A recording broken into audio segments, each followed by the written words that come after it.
When persons are treated unequally, जब लोगों के साथ अनइक्वली यानी असमानता के साथ व्यवहार किया जाता है, देयर डिग्निटी इज वायलेटेड, उनकी प्रतिष्ठा को ठेस पहुंचती है। The dignity of both Om Prakash Valmiki and Ansari was violated, Om Prakash Valmiki और अंसारी दोनों की जो डिग्निटी है वो वायलेटेड की गई because of the way in which they were treated, जिस तरीके से उनके साथ व्यवहार किया गया।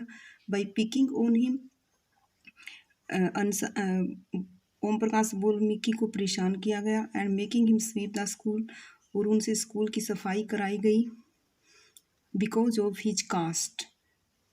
ओम Prakash Valmiki schoolmates and teacher hurt his dignity badly, जो ओम प्रकाश वाल्मीकि के दो क्लासमेट थे और टीचर्स थे वो उनको बुरी तरह से उनकी डिग्निटी को हर्ट करते थे।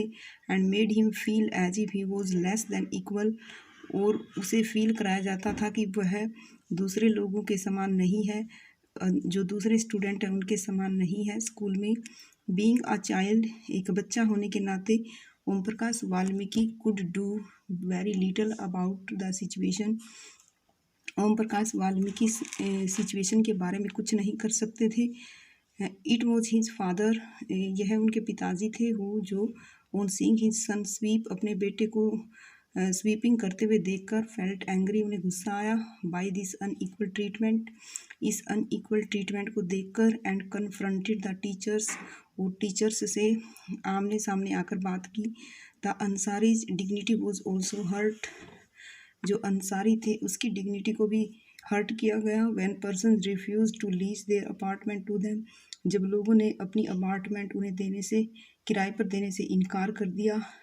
However, when the property dealer suggested that, लेकिन जब प्रॉपर्टी डीलर ने सजेस्ट किया कि दे चेंज देयर नेम, कि वे अपना नेम चेंज कर लें, इट वॉज देयर डिग्निटी और self respect that made them refuse this suggestion, तो ये उनकी प्रतिष्ठा और आत्म सम्मान ही था कि उन्होंने इस सुझाव को रिफ्यूज कर दिया, ठुकरा दिया।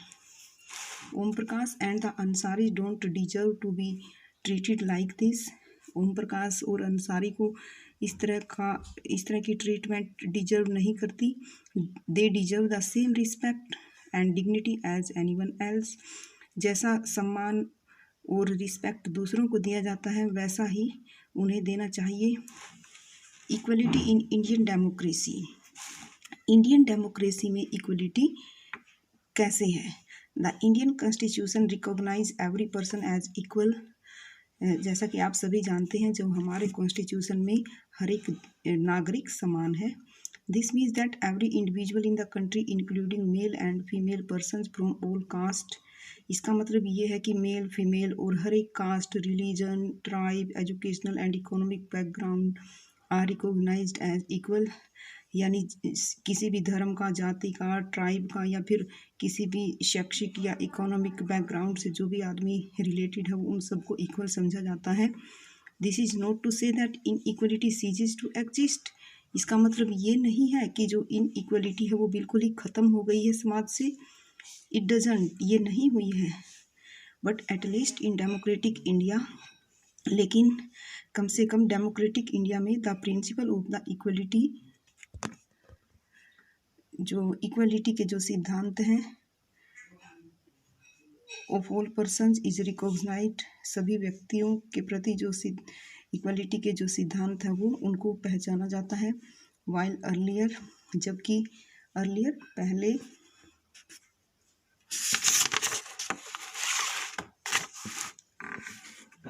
No laws existed to protect people, लोगों की रक्षा के लिए कोई भी कानून एग्जिस्ट नहीं करता था। From discrimination and ill treatment, लोगों को भेदभाव और इल ट्रीटमेंट से बचाने के लिए कोई भी कानून उन्हें बचाता नहीं था लोगों को। Now there are several that work to see that people are treated with dignity and as equal, अब जो काफ़ी सारे काम किए गए हैं जिससे लोगों की डिग्निटी सेफ है और उनको बराबर समझा जाता है। You can see here that the parliament is the cornerstone of our democracy. जो पार्लियामेंट है वो हमारी डेमोक्रेसी की आधारशिला है. cornerstone means आधारशिला, and we are represented in it through our elected representative. और हम इसको रिप्रेजेंट करते हैं हमारे द्वारा चुने हुए प्रतिनिधियों के द्वारा. This recognition of equality includes some of the following provisions. ये इक्वलिटी की पहचान में इंक्लूड शामिल किया जाता है सम ऑफ द फॉलोइंग प्रोविजन, कुछ सिद्धांत इन द कॉन्स्टिट्यूशन, संविधान में. First, that every person is equal. और सबसे प्रथम क्या है कि सभी नागरिक समान है बिफोर द लॉ, कानून के सामने. What this means is that every person from the president of the country to Kanta a domestic worker has to obey the same laws.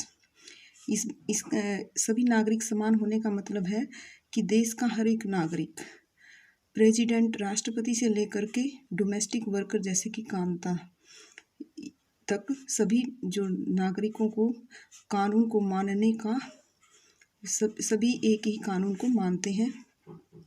Second, no person can be, और दूसरा provision ये है, no person can be discriminated against on the basis of their religion. किसी भी व्यक्ति को के साथ भेदभाव नहीं किया जाएगा उसके religion, race, caste, place of birth, whether they are female और male. Religion, race, caste, place of birth के आधार पर भेदभाव नहीं किया जाएगा और न ही कि वो फीमेल है या मेल, इस बेस पर उनसे डिस्क्रिमिनेशन किया जाएगा. थर्ड और तीसरा प्रोविज़न है, every person has access to all public places.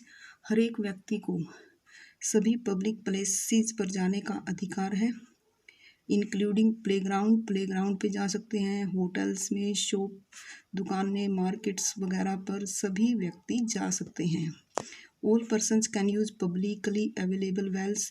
और सभी व्यक्ति जो पब्लिक रूप से जो अवेलेबल हैं, वेल्स, कुएँ, रोड्स, सड़कें, बाथिंग घाट, स्नान घाट आदि, इन पर सभी व्यक्ति जा सकते हैं.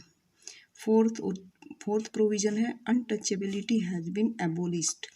जो अछूत है, जो जैसे पिछले पुराने समय में क्या होता था, जो लोअर कास्ट के पीपल को टच नहीं किया जाता था, जो अनटचेबिलिटी है वो हैज़ बीन एबोलिश्ड, उसको बिल्कुल ही जड़ से ख़त्म कर दिया गया है.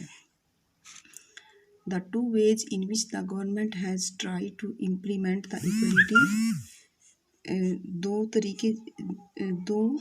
तरीके जिनमें गवर्नमेंट ने कोशिश की है इक्वलिटी को इम्प्लीमेंट करने का, that is guaranteed in the constitution.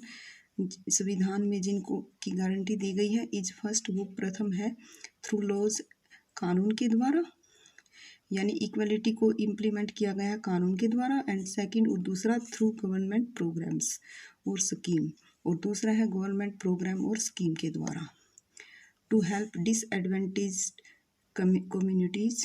जो डिसएडवांटेज्ड मीन्स दलित समुदायों की हेल्प करने के लिए जो गवर्नमेंट ने प्रोग्राम और स्कीम बनाए हैं, ये भी क्या है, गवर्नमेंट का इक्वलिटी के प्रति इम्प्लीमेंट.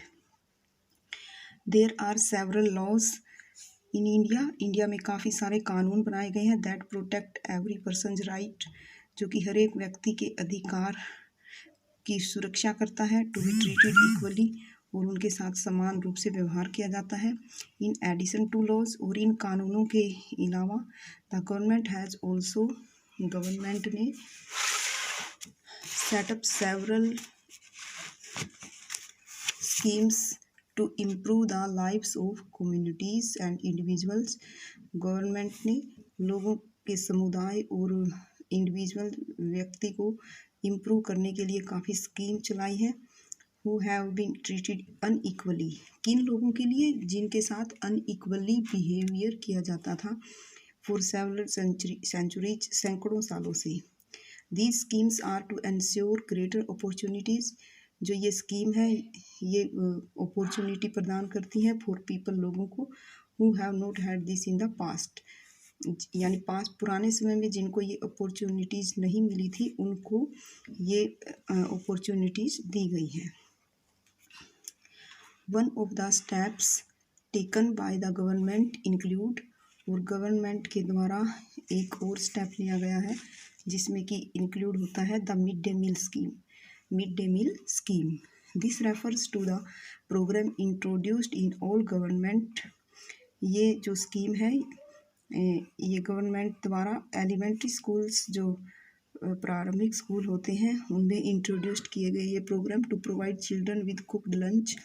बच्चों को लंच प्रोवाइड कुक्ड लंच का मतलब पका पकाया खाना प्रोवाइड किया जाता है। Tamil Nadu was the first state in India, ये इम्पोर्टेंट है कि जो तमिलनाडु है वो इंडिया में फर्स्ट स्टेट है टू इंट्रोड्यूस दिस स्कीम, इस स्कीम को लागू करने में। एंड इन 2001 और 2001 में the Supreme Court asked all state governments to begin this programme. Supreme Court ने सभी गवर्नमेंट्स स्टेट गवर्नमेंट को ये प्रोग्राम लागू करने का आदेश दिया इन देयर स्कूल्स, अपने स्कूलों में विद इन 6 months, 6 महीने के अंदर। This programme has had many positive effects, इस प्रोग्राम के काफ़ी पॉजिटिव प्रभाव रहे हैं। This include the fact that more poor children have begun enrolling, एक प्रभाव ये रहा है कि ज़्यादातर गरीब बच्चे बिगन एनरोलिंग यानी कि एडमिशन कराने लगे स्कूलों में, एंड रेगुलरली अटेंडिंग स्कूल, और नियमित रूप से स्कूल अटेंड करने लगे। Teachers reported that earlier children would often go home for lunch, teachers की रिपोर्ट है कि जो इससे पहले मिड डे स्कीम से पहले बच्चे लंच करने के लिए घर चले जाते थे and then not return to school, और स्कूल वापस नहीं आते थे। But now with the mid day meal being provided in school, लेकिन जब से मिड डे मील स्कूल में प्रोवाइड किया जाता है देयर अटेंडेंस हैज़ इम्प्रूव्ड, उनकी जो अटेंडेंस है वो काफ़ी इम्प्रूव हुई है। Their mothers who earlier had to interrupt their work to feed their children, उनकी मदर्स जो कि पहले उनको जब वो बच्चे रिसेस में घर जाते थे तो उनको फीड खाना खिलाने में उनके काम में जो बाधा, इंटरप्ट मीन्स बाधा होती थी ड्यूरिंग द डे, दिन के समय, now no longer need to do so, अब उनको ऐसा करने की ज़रूरत नहीं है। This programme has also help reduce caste prejudices, और इस प्रोग्राम से जो कास्ट जाति संबंधी जो पूर्वाग्रह हैं, रिजुडिसेस मीन्स होता है strong disliking for any person और थिंग, किसी वस्तु या स्थान, किसी वस्तु या व्यक्ति के प्रति जो डिसलाइकिंग होती है उसको हम प्रीजुडिसेस कहते हैं। जो कास्ट प्रीजुडिसेस हैं उससे वो काफ़ी कम हुए हैं बिकॉज क्योंकि both lower and upper caste children in the school eat this meal together, क्योंकि लोअर और अपर दोनों कास्ट वाले बच्चे एक साथ स्कूल में लंच करते हैं। And in quite a few places, और कुछ स्थानों पर Dalit women have been employed to cook the meal, जो दलित वुमेन हैं उन्हीं को कुकिंग के लिए एम्प्लॉयड किया गया है। The mid day meal programme also helps reduce the hunger of poor students, mid day meal programme की वजह से गरीब बच्चों की जो हंगर है उससे वो काफ़ी कम हुई है। Who often come to school, जो स्कूल आते हैं and can not concentrate because their stomach are empty, जो पढ़ाई पे कंसंट्रेट नहीं कर पाते क्योंकि उनका पेट जो है खाली था। इसीलिए जो मिड डे स्कीम में काफ़ी पॉजिटिव इफ़ेक्ट रहे हैं।